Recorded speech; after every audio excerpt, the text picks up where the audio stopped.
ಆತ್ಮೀಯ ಬಂಧುಗಳೇ, ಶ್ರೀಮದ್ ಭಾಗವತಂ ಸ್ಕಂದ 3 ಅಧ್ಯಾಯ 2 ಕೃಷ್ಣ ಸ್ಮರಣೆ. ಇದರಿಂದ ಇವತ್ತು 2 ಶ್ಲೋಕಗಳನ್ನು ನಾವು ತಿಳ್ಕೊಳ್ಳೋಣ. ಶ್ಲೋಕ 18.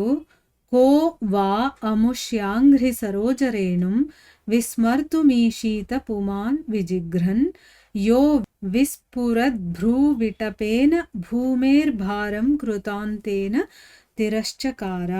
ಅನುವಾದ: ಭಗವಂತನ ಪಾದಪದ್ಮಧೂಳಿಯನ್ನು ಒಂದೇ ಒಂದು ಸಲ ಆಘ್ರಾಣಿಸಿದರೂ ಸಾಕು, ಅನಂತರ ಯಾರಿಂದಲಾದರೂ ಅವನನ್ನು ಮರೆಯುವುದು ಸಾಧ್ಯವೇ? ತನ್ನ ಹುಬ್ಬುಗಳನ್ನು ಕೇವಲ ಒಮ್ಮೆ ಚಲಿಸುವುದರ ಮೂಲಕ ಕೃಷ್ಣನು ಭೂಮಿಗೆ ಭಾರವಾದವರಿಗೆ ಮಾರಣಾಂತಿಕ ಪೆಟ್ಟು ಕೊಟ್ಟನು. ಶ್ಲೋಕ 19. ದೃಷ್ಟ್ವಾ ಭವದ್ಭಿರ್ನನು ರಾಜಸೂಯೇ ಚೈದ್ಯಸ್ಯ ಕೃಷ್ಣಂ ದ್ವಿಷತೋಪಿ ಸಿದ್ಧಿಃ ಯಾಂ ಯೋಗಿನಃ ಸಂಸ್ಪೃಹಯಂತಿ ಸಮ್ಯಗ್ ಯೋಗೇನ ಕಸ್ತದ್ವಿರಹಂ ಸಹೇತ. ಅನುವಾದ: ಭಗವಾನ್ ಶ್ರೀಕೃಷ್ಣನನ್ನು ಛೇದಿ ದೊರೆಯು ದ್ವೇಷಿಸಿದರೂ ಯೋಗಾಚರಣೆಯಲ್ಲಿ ಅವನು ಹೇಗೆ ಯಶಸ್ಸನ್ನು ಸಾಧಿಸಿದ ಎಂಬುದನ್ನು ನೀನು ಸ್ವತಃ ಕಂಡಿರುವೆ.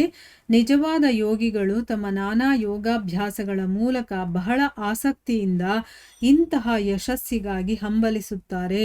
ಕೃಷ್ಣನ ಅಗಲಿಕೆಯನ್ನು ಯಾರು ತಾನೇ ಸಹಿಸಬಲ್ಲರು? ಇವು ಶ್ಲೋಕಗಳು ಮತ್ತು ಅವುಗಳ ಅನುವಾದ. ಈಗ ಭಾವಾರ್ಥದ ಮೂಲಕ ನಾವು ಇದರ ಅರ್ಥವನ್ನು ತಿಳ್ಕೊಳ್ಳೋದಕ್ಕೆ ಪ್ರಯತ್ನ ಮಾಡೋಣ. ಹೋದ ಭಾಗದಲ್ಲಿ ನಾವೇನು ತಿಳ್ಕೊಂಡ್ವಿ? ಉದ್ಧವ ವಿದುರರಿಗೆ ಹೇಳ್ತಾ ಇದ್ದಾನೆ. ಉದ್ಧವ ಕೃಷ್ಣ ಮಾಡಿದಂತಹ ಲೀಲೆಗಳನ್ನೆಲ್ಲ ನೆನಪಿಸ್ಕೊಳ್ತಾ ಇದ್ದಾನೆ. ನೆನಪಿಸ್ಕೊಂಡು ಅವನು ಹೀಗೆಲ್ಲ ಹೇಗೆ ಮಾಡ್ತಾನೋ ಅವನು ನನಗಂತೂ ಗೊತ್ತಿಲ್ಲ. ಶ್ರೀಕೃಷ್ಣ ದೇವೋತ್ತಮ ಪರಮಪುರುಷ, ಅವನ ಸ್ವಾಂಶ ವಿಸ್ತರಣೆ ಬಲರಾಮ. ಆದರೂ ಕೂಡ ಅವರಿಬ್ಬರು ತಂದೆ ತಾಯಿರಿಗೆ ನಾವು ನಿಮ್ಮ ಸೇವೆ ಮಾಡೋಕ್ಕಾಗಲಿಲ್ಲ, ನಮ್ಮನ್ನು ಕ್ಷಮಿಸಿ ಅಂತ ಕೇಳ್ಕೊಳ್ತಾರೆ. ಇದೆಲ್ಲ ಕೇಳಿದಾಗ ನೆನಪಿಸ್ಕೊಂಡಾಗ ನನಗೆ ತುಂಬ ನೋವಾಗುತ್ತೆ ಅಂತಂದ್ಬಿಟ್ಟು ಹೇಳ್ತಾನೆ. ಇಲ್ಲಿ ಮುಂದುವರೆದು ಹೇಳ್ತಾನೆ, ಆ ಭಗವಂತನ ಪಾದ ಪದ್ಮಧೂಳಿ ಇದೆಯಲ್ಲ ಅಂತಂದರೆ ಅವನು ನಡೆದಿರುವಂಥ ಆ ಪಾದದ ಕೆಳಗಡೆ ಇರುವಂಥ ಧೂಳಿರುತ್ತಲ್ಲ, ಅದು ಒಂದೇ ಒಂದು ಸರಿ ನಾವು ಆಘ್ರಾಣಿಸಿದರೆ, ಅಂದರೆ ಆ ವಾಸನೆಯನ್ನು ತಗೊಂಡ್ರೆ, ಮೂಗಲ್ಲಿ ಆ ಒಂದು ಸುವಾಸನೆಯನ್ನು ತಗೊಂಡ್ರೆ ಆಮೇಲೆ ಅದನ್ನು ನಾವು ಮರೆಯೋದಕ್ಕೆ ಆಗೋದಿಲ್ಲ. ಅಂದರೆ ನಶೆ ಅಂತ ಹೇಳ್ತಾರಲ್ಲ, ಆ ರೀತಿ ಭಗವಂತನಿಂದ ಒಂದು ಸುಗಂಧ ಬರುತ್ತೆ. ಅದೇನಾದರೂ ಒಂದು ಸರಿ ನಾವು ಆ ಸುಗಂಧವನ್ನು ಆಘ್ರಾಣಿಸ್ಬಿಟ್ರೆ ಸಾಕು, ಯಾರಿಂದನೂ ಅದನ್ನು ಮರೆಯೋದಕ್ಕೆ ಸಾಧ್ಯನೇ ಇಲ್ಲ. ಭಗವಂತನ ವಿಷಯನೇ ಹಾಗೆ.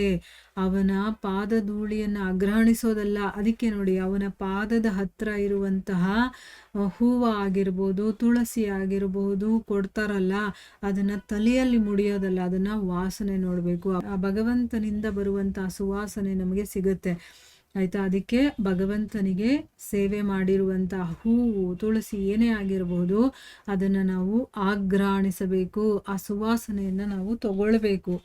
ಅದನ್ನು ಇಲ್ಲಿ ಹೇಳ್ತಾ ಇದ್ದಾನೆ.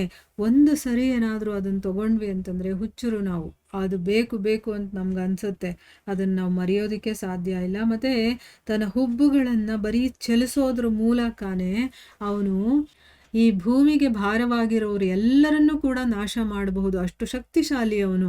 ಇಲ್ಲಿ ನಾವು ಒಂದು ಗಮನಿಸಬೇಕು, ಅರ್ಜುನನನ್ನು ನಿಮಿತ್ತನನ್ನಾಗಿ ಮಾಡ್ಕೊಳ್ತಾ ಇದ್ದಾನೆ. ಅಂದರೆ ತಾನೇ ಆ ಕೆಲಸ ಮುಗಿಸ್ಬೋದು, ಆದರೆ ತನ್ನ ಭಕ್ತನಿಗೂ ಕೂಡ ಶ್ರೇಯಸ್ಸು ಬರಬೇಕು ಅಂತ ಅವನು ಇಷ್ಟಪಡ್ತಾನೆ, ಆಯಿತಾ? ಅದನ್ನು ಇಲ್ಲಿ ಅವನು ನೆನೆಸ್ಕೊಳ್ತಾ ಇದ್ದಾನೆ.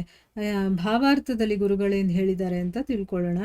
ಭಗವಾನ್ ಶ್ರೀಕೃಷ್ಣನು ವಿಧೇಯ ಪುತ್ರನ ಪಾತ್ರ ನಿರ್ವಹಿಸಿದನಾದರೂ ಅವನನ್ನು ಸಾಮಾನ್ಯ ಮಾನವನೆಂದು ಒಪ್ಪಿಕೊಳ್ಳಲಾಗದು. ಅವನ ಕಾರ್ಯಾಚರಣೆಗಳು ಎಷ್ಟು ಅಸಾಧಾರಣವಾದುದೆಂದರೆ, ಕೇವಲ ತನ್ನ ಹುಬ್ಬುಗಳನ್ನು ಏರಿಸುವಷ್ಟರಿಂದಲೇ ಅವನು ಭೂಮಿಗೆ ಭಾರವಾದವರಿಗೆ ಮಾರಣಾಂತಕ ಪೆಟ್ಟು ನೀಡಬಲ್ಲವನಾಗಿದ್ದನು. ಇಲ್ಲಿ ಕೃಷ್ಣ ಸಾಮಾನ್ಯವಾಗಿ ಒಬ್ಬ ತಂದೆ ತಾಯಿಗಳಿಗೆ ಹುಟ್ಟಿರ್ತಾರಲ್ಲ ಮಕ್ಕಳು, ಅದೇ ರೀತಿ ಹುಟ್ಟಿದಾನೆ. ಸೊ ಇವನು ಒಬ್ಬ ವಿಧೇಯನಾದಂತಹ ಪುತ್ರ ಅಂತೆಲ್ಲ ನಾವು ಅಂದ್ಕೊಂಡು ಸಾಮಾನ್ಯ ಒಬ್ಬ ಮನುಷ್ಯ ಅವನು ಅಂತ ನಾವು ಯೋಚನೆ ಮಾಡಬಾರ್ದು.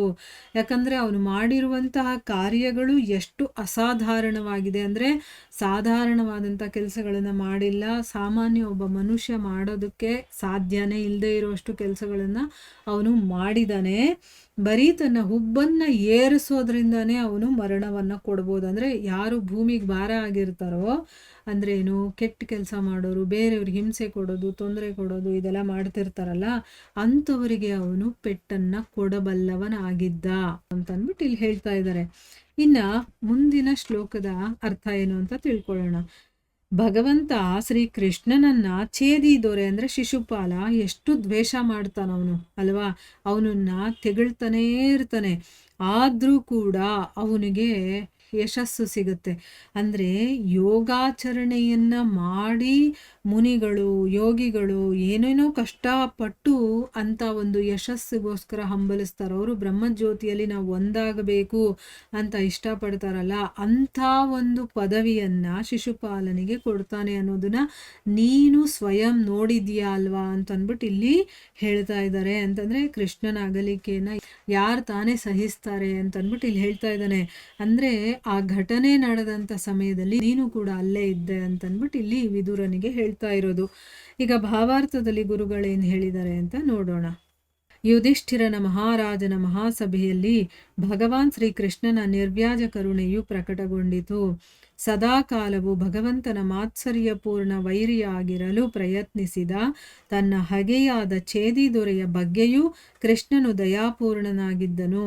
ಯಾರೊಬ್ಬನೂ ಭಗವಂತನ ನೈಜ ಪ್ರತಿಸ್ಪರ್ಧಿಯಾಗಲು ಸಾಧ್ಯವಿಲ್ಲವಾದ್ದರಿಂದ ಛೇದಿ ದೊರೆಗೆ ಭಗವಾನ್ ಶ್ರೀಕೃಷ್ಣನ ಬಗ್ಗೆ ತೀವ್ರ ಮಾತ್ಸರ್ಯವಿತ್ತು. ಈ ರೀತಿಯಲ್ಲಿ ಅವನು ಕಂಸ, ಜರಾಸಂಧರಂತಹ ಇತರ ಅಸುರರಂತಿದ್ದನು. ಅಂದ್ರೆ ಇಲ್ಲಿ ಆ ಒಂದು ಘಟನೆಯನ್ನ ಹೇಳ್ತಾ ಇದ್ದಾರೆ. ಯುಧಿಷ್ಠಿರ ಮಹಾರಾಜನ ಒಂದು ಮಹಾಸಭೆ ನಡೆಯುತ್ತೆ. ಅದರಲ್ಲಿ ಭಗವಂತ ಶ್ರೀಕೃಷ್ಣ ಒಂದು ಕಾರ್ಯವನ್ನ ಮಾಡ್ತಾನೆ. ಅಂದ್ರೆ ಕರುಣೆಯನ್ನ ತೋರಿಸ್ತಾನೆ. ಅದನ್ನು ನಿರ್ವ್ಯಾಜ ಕರುಣೆ ಅಂದ್ರೆ ಅವನು ತೋರಿಸ್ಬೇಕಾಗಿರುವಂತ ನೆಸೆಸಿಟಿ ಇಲ್ಲ, ಆದ್ರೂ ಕೂಡ ಅವನು ಯಾವುದೇ ಒಂದು ಪ್ರತಿಫಲ ಏನೂ ಇಲ್ಲದೆ ಅವನ ಮೇಲೆ ಕರುಣೆ ತೋರಿಸುವಂತ ಒಂದು ಘಟನೆ ನಡೆಯುತ್ತೆ. ನೋಡಿ, ಯಾವಾಗ್ಲೂ ಭಗವಂತನಿಗೆ ಅವನು ಯಾರು ಛೇದಿ ರಾಜ ಅಂದ್ರೆ ಶಿಶುಪಾಲ ಇರ್ತಾನಲ್ಲ, ಅವನು ದ್ವೇಷಿಸ್ತಾನೇ ಇರ್ತಾನೆ. ಆದ್ರೂ ಕೂಡ ಅವನ ಮೇಲೂ ಕೂಡ ಕೃಷ್ಣ ದಯೆಯನ್ನ ತೋರಿಸ್ತಾನೆ. ಈಗ ಭಗವಂತನಿಗೆ ಯಾರು ಪ್ರತಿಸ್ಪರ್ಧಿ ಆಗೋದಕ್ಕೆ ಸಾಧ್ಯ ಇಲ್ಲ ಅಲ್ವಾ. ಅವನನ್ನ ದ್ವೇಷಿಸ್ಬೋದು ಅಥವಾ ಪ್ರೀತಿಸ್ಬೋದು, ನಮ್ಮಿಷ್ಟ ಅದು. ಆದ್ರೆ ಅವನ ಅಗೇನ್ಸ್ಟ್ ಆಗಿ ನಾವು ಇರೋದಕ್ಕೆ ಸಾಧ್ಯ ಇಲ್ಲ. ಆಮೇಲೆ ಅವನನ್ನ ಪ್ರತಿಸ್ಪರ್ಧೆ ಮಾಡೋದಕ್ಕೂ ಸಾಧ್ಯ ಇಲ್ಲ. ಅದರಿಂದ ಏನಾಯ್ತು, ಶಿಶುಪಾಲನಿಗೆ ತುಂಬಾ ಕೋಪ ಇರುತ್ತೆ. ಆಮೇಲೆ ಶ್ರೀಕೃಷ್ಣನ ಮೇಲೆ ಅವನಿಗೆ ದ್ವೇಷ ಇರುತ್ತೆ. ಆಮೇಲೆ ಹೊಟ್ಟೆ ಕಿಚ್ಚಿರುತ್ತೆ. ಈ ರೀತಿ ಅವನೇನ್ ಮಾಡ್ದ, ಹೇಗೆ ಕಂಸ ಮತ್ತೆ ಜರಾಸಂದ್ರೆಲ್ಲ ಅವನನ್ನ ಹಸುರರ ಹಾಗೆ ನೋಡ್ತಾ ಇದ್ರು, ಹಾಗೇನೆ ಶಿಶುಪಾಲ ಕೂಡ ಹಸುರನ ಹಾಗೆ ಅವನು ಇದ್ದ. ಯುಧಿಷ್ಠಿರ ಮಹಾರಾಜ ಆಚರಿಸಿದ ರಾಜಸೂಯ ಯಾಗದ ಬಹಿರಂಗ ಸಭೆಯಲ್ಲಿ ಶಿಶುಪಾಲನು ಭಗವಾನ್ ಶ್ರೀಕೃಷ್ಣನನ್ನು ಅವಮಾನಿಸಿದನು. ಕಡೆಯಲ್ಲಿ ಭಗವಂತನು ಅವನನ್ನು ಹತ್ಯೆಗೈದನು. ಆದರೆ ಛೇದಿ ದೊರೆಯ ದೇಹದಿಂದ ಬೆಳಕೊಂದು ಹೊರಬಿದ್ದು ಭಗವಾನ್ ಶ್ರೀಕೃಷ್ಣನ ದೇಹದಲ್ಲಿ ಲೀನವಾದುದನ್ನು ಸಭೆಯಲ್ಲಿ ನೆರೆದಿದ್ದ ಪ್ರತಿಯೊಬ್ಬರು ಕಂಡರು. ಅಂದರೆ ಛೇದಿ ರಾಜ ಪರಮಪುರುಷನೊಂದಿಗೆ ಒಂದಾಗುವ ಮೋಕ್ಷ ಪಡೆದನೆಂದು ಅರ್ಥ. ಇದು ಜ್ಞಾನಿಗಳು ಮತ್ತು ಯೋಗಿಗಳು ಬಹಳವಾಗಿ ಬಯಸುವ ಸಿದ್ಧಿ. ಅದಕ್ಕಾಗಿಯೇ ಅವರು ಹಲವಾರು ಬಗೆಯ ಅಲೌಕಿಕ ಕಾರ್ಯಗಳನ್ನು ನಡೆಸುತ್ತಾರೆ. ಇಲ್ಲಿ ಯುಧಿಷ್ಠಿರ ಮಹಾರಾಜ ಏನ್ ಮಾಡ್ತಾನೆ, ಒಂದು ರಾಜಸೂಯ ಯಾಗವನ್ನ ಮಾಡಿರ್ತಾನೆ. ಅದು ಮಾಡಿದ ಮೇಲೆ ಒಂದು ಬಹಿರಂಗ ಸಭೆಯನ್ನ ನಡೆಸ್ತಾನೆ. ಅಲ್ಲೆಲ್ಲರನ್ನೂ ಕರೆದಿರ್ತಾನೆ, ಎಲ್ಲ ರಾಜರನ್ನು ಕೂಡ. ಶಿಶುಪಾಲ ಕೂಡ ಅಲ್ಲಿಗೆ ಬಂದಿರ್ತಾನೆ.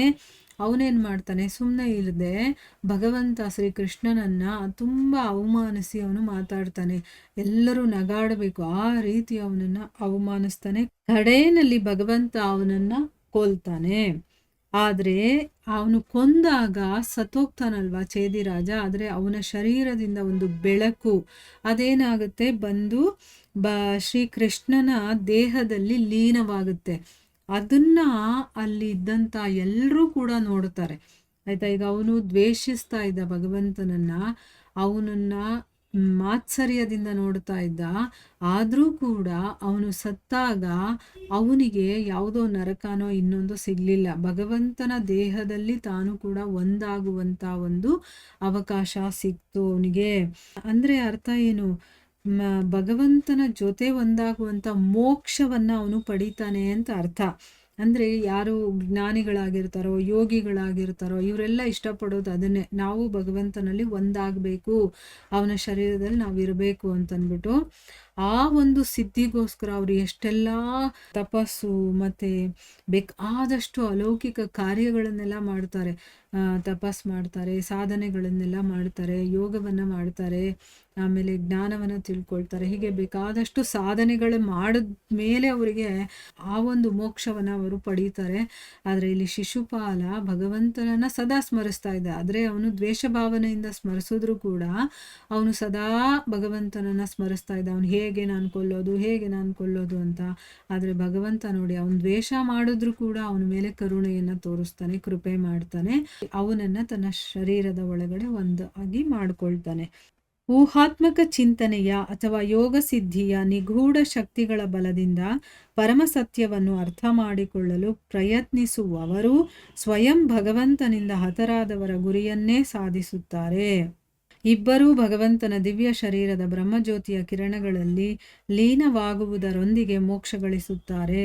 ಭಗವಂತ ತನ್ನ ಶತ್ರುವಿನ ಬಗ್ಗೆಯೂ ಕರುಣಾಳು. ಚೇದಿ ದೊರೆಯ ಈ ಜಯವನ್ನು ಸಭೆಯಲ್ಲಿ ಹಾಜರಿದ್ದವರೆಲ್ಲರೂ ಗಮನಿಸಿದರು.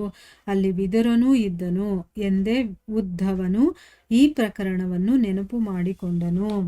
ಈಗ ಊಹೆಗಳಲ್ಲೇ ತಮ್ಮ ಗುರಿಯನ್ನು ತಲುಪೋರು ಇರ್ತಾರೆ. ಊಹಾತ್ಮಕ ಚಿಂತನೆಯನ್ನು ಮಾಡಿ ಸತ್ಯ ಏನು ಅಂತ ತಿಳ್ಕೊಳ್ಳುವಂಥವ್ರು, ಮತ್ತು ಯೋಗ ಸಿದ್ಧಿಯ ನಿಗೂಢ ಶಕ್ತಿಯ ಬಲದಿಂದ ಯೋಗವನ್ನು ಮಾಡ್ತಾ ಅದರಲ್ಲಿ ಸಿದ್ಧಿಯನ್ನು ಪಡೆಯುವಂಥವ್ರು ಇರ್ತಾರಲ್ಲ, ಅವರು ಕೂಡ ಆ ಪರಮ ಸತ್ಯನನ್ನು ಅರ್ಥ ಮಾಡಿಕೊಳ್ಳೋದಕ್ಕೆ ಪ್ರಯತ್ನ ಮಾಡ್ತಾರೆ. ಇವರಿಬ್ಬರು ಕೂಡ ಮತ್ತೆ ಸ್ವಯಂ ಭಗವಂತನಿಂದ ಯಾರು ಹತರಾಗ್ತಾರೋ ಅವರು ಕೂಡ ಒಂದೇ ಗುರಿಯನ್ನು ಸಾಧಿಸ್ತಾರೆ.